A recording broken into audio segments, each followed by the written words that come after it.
Welcome to the Jill on Money Show. It is Monday, July 17th, and we are here answering financial questions, trying to work through various life issues with you, and hoping that we can help guide you towards maybe the next best step in your life. It's funny, I say life because I think sometimes we talk about this as a financial show. And yes, of course, we are talking about your money, and that is kind of where our expertise lies. But so much of this is just about your real life and what it is that you think you want to do in that life. So if you've got a question about your life and you want to know how your money can help you achieve something along your way, just go to jillonmoney.com, click the Contact Us button, and let us know if you would be willing to come on the air.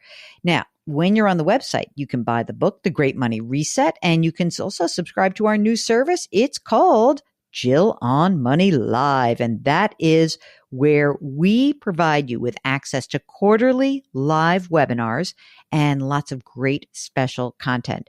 Mark and I are working hard on our next webinar, and it could be a big get for us, Mark. It would be great if we could get them. So let's make sure we do before we start promoting it. And when you are on the website, of course, there's lots of free stuff like the free weekly newsletter and the blog. So you got to check it all out. Today, however, we are talking to one of our listeners. This is Jennifer, who's on the line from Washington State. Hello, Jennifer. How are you? Good morning. I'm great. How are you, Jill and Mark? Fantastic. What can we do for you today? Well, Jill, I called you back in March of 2021, and I was trying to set myself up to scale back from work by the end of 2025. Now we are about 2.5 years away from that, and a lot has changed since I called you last. And we also recently got a lump sum of money, and I'm trying to figure out what we should do with that. So tell us a little bit about what is going on. People are not going to remember your exact situation. So give us a backgrounder and tell us a little bit about yourselves. Okay. Well, I am married. My husband is going to be 58 next month, and I am 47. He is officially retired since the last time I talked to you. He was on a workers' compensation claim, and that was recently settled, hence the settlement that we got that I'm wanting to talk to you about. And I work full-time in education. What do you think in terms of you're so much younger than he is. So I'm just wondering, do you guys have some game plan in mind? Well, my game plan was in 2 years or 2.5 years, I wanted to scale back working, whether that was to go remote or something part-time. Because he's retired, I want to spend more time with him. Mm-hmm. And we have children who live, in different areas of the country, and I want to be able to kind of visit where they are. All right. That makes sense. I like that. So what about your situation? Let's talk a little bit about what's going on. So right now, he is retired. Just give us a little bit what's going on with him. Okay. So for the last 5 years, he's been on workers' compensation and getting payments from them.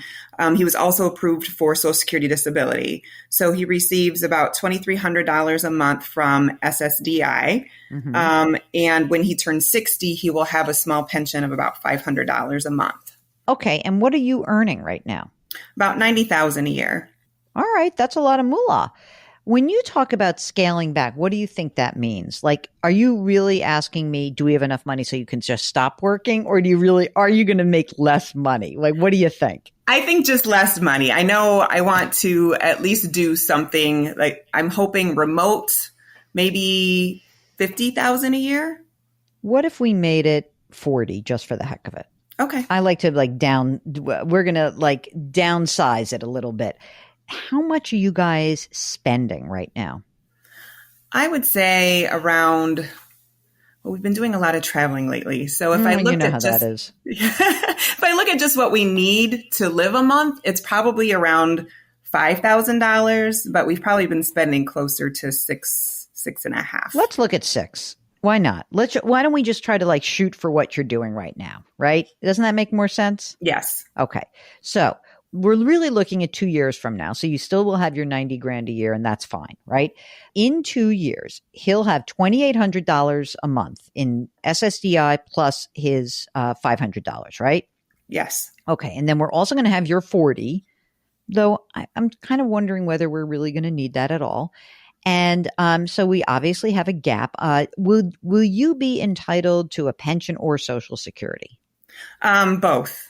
Oh, tell me more. So I work in education. It was a second career for me. So when I turned 60, I'll have a pension, probably around $1,500 to $1,700 a month. Okay. And Social Security, you will also be able to claim Social Security, right? Correct. I want to ask a question that's probably a little bit rough, so I might as well just ask it. I'm thinking about it as we're talking through. Is your husband's disability one that would really impact his life expectancy, do you think? No. Okay. I'm sorry to ask that. It's just like I'm kind of worried about you, so I'm thinking about that ahead of time, right? Yes. Okay. So you will be entitled to Social Security, so that's good. Do you happen to have that number offhand, like what your Social Security retirement benefit would be at like your age 67? Do you know that? Yeah, it's about like $2,500 a month. Okay. So what we know about this is, as I look at this, right, you've got $4,000 with you, right? Your pension and your Social Security. He would have 2,800. And, that's pretty good, right? Like right there.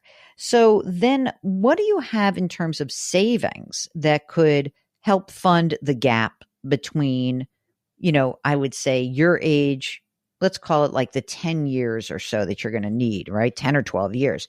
How much money have you set aside in savings?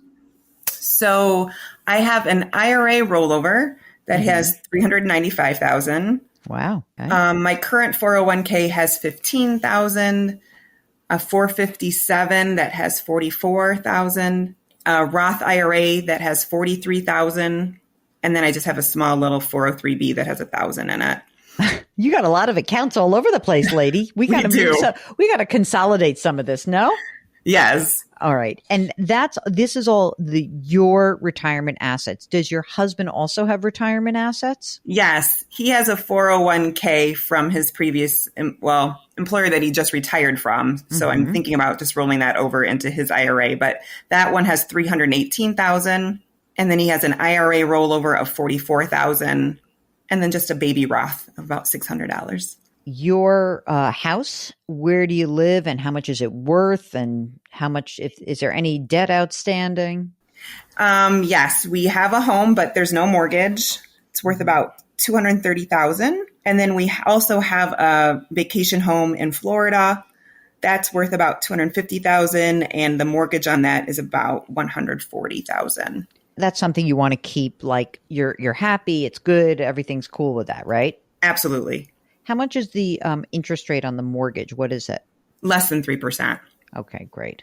And right now, considering that you're making $90,000 and, even though you spend $6,000 a month, as you said, it's a little bit like, maybe that's a little bit more, but your cash flow is okay right now? Yes, we're saving. I'm maxing out an HSA, and I'm putting about $6,000 a year into a brokerage account. So we're saving pretty well on that. Wait a second. Where did you tell me the brokerage account was? Because I have we're going to just go through this again. The IRA rollover, your current retirement account of $457, a Roth, and $1,000 that I wrote down somewhere. Where's the brokerage account in this? I have that at Vanguard, and I just started it, so there's only $7,200 there.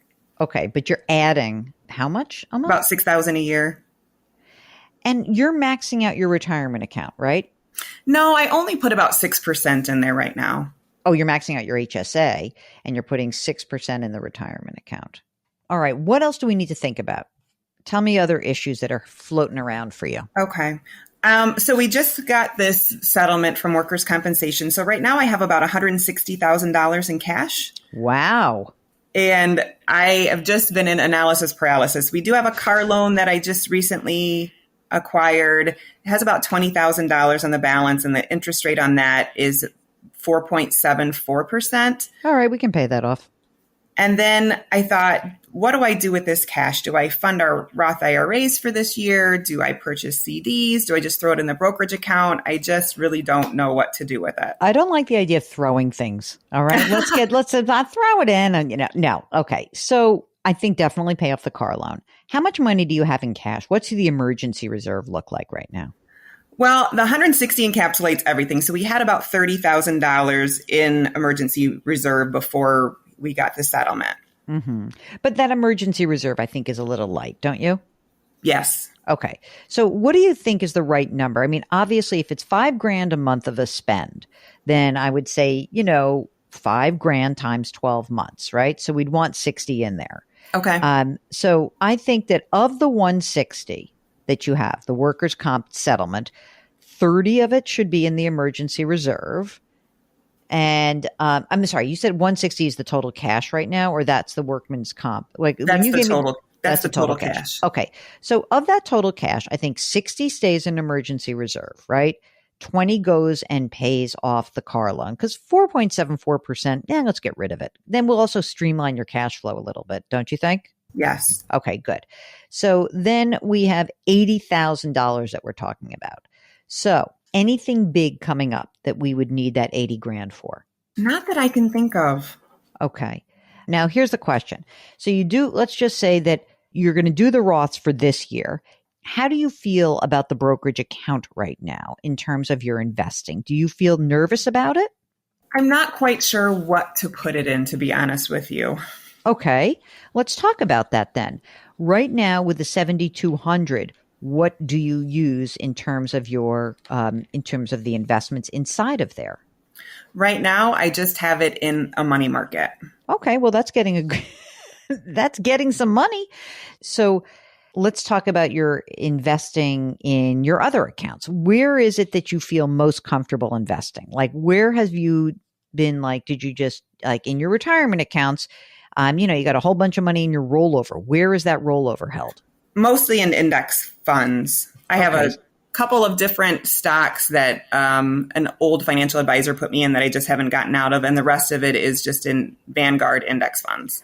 All right. So you could replicate something like that in the brokerage account. Now, first of all, once you have your emergency reserve all set, and once you don't have that car loan, I think you'll feel a little bit more comfortable getting the money to work, right? Because as you said, analysis paralysis is it is for real.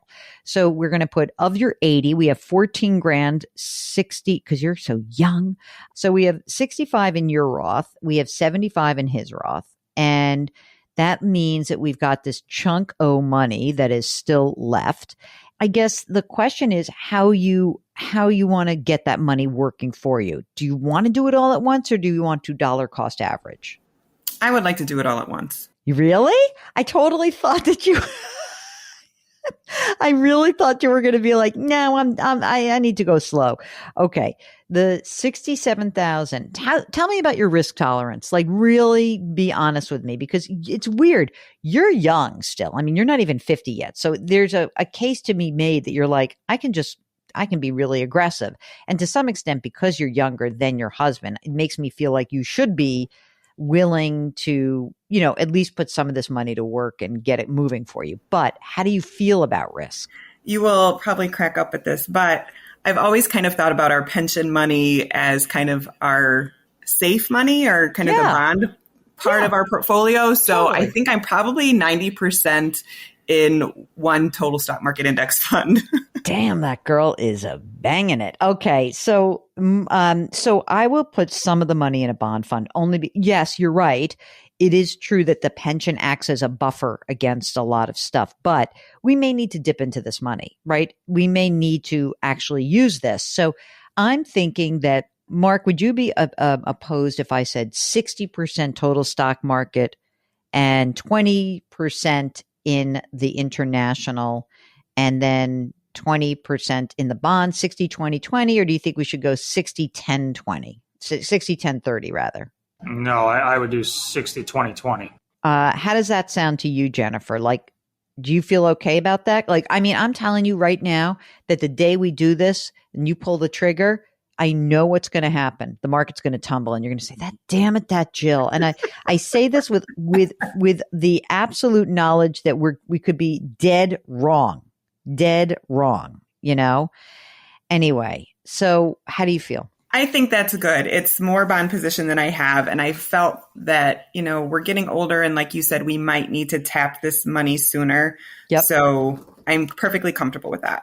Now, listen, the other thing about this plan is that I don't know how long you'll make 40 grand a year remote. I have in the back of my head this feeling that maybe that's going to be like a year and you're going to be like, done, because you're going to have a lot of fun. I mean, obviously, the longer you have some consistent stream of income beyond your husband's SSDI, which will just turn into regular old Social Security, the better off you'll be, right? I mean, there's a part of me that's like, I hope that you keep, we have some money working, and maybe when you get to 2 years from now, you say, geez, I don't want to give up my 90 grand. That could happen too. But I think that your plan is quite doable. I really do. And you've saved a lot of money. You have, essentially by the time you get to your full retirement age, which is, it's 20 years from now. But like, we just want to make sure that you don't plow through all of your money between now and then. And I think that, the other thing is that, you mentioned some kids and grandkids, I presume also. One on the way. Yeah. Okay. So I just want to pop in here with this little reminder. You don't have so much money that you can start giving away tons of your money. Okay. I want you to hear that. And the reason is that you're young. All right. I don't want to see you make big proclamations to like, oh, we'll fund college. Hang on. Don't do that. You are young. Your retirement could last a very long time, and your semi-retirement also.